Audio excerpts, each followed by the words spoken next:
Hi, it's Brandy Coffey from Keller Williams and Coffee and Company. I wanted to quickly share what makes Keller Williams a great company with the help of our co-founder, Gary Keller. On one side, there is a business model that is very people-centric.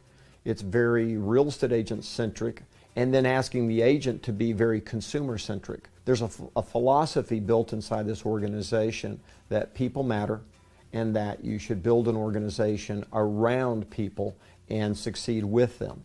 Then there's another reason, and that is, and I say this in all humility, because I am the person behind all of this, and I don't give up.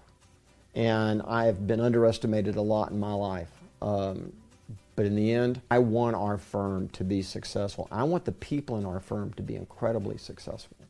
And I'm not going to stop till I die. And I'm not leaving the industry and going and doing other things. I'm going to stay right here, and this is what I'm going to do. I'm happy to go to my grave with my tombstone saying, he was a realtor.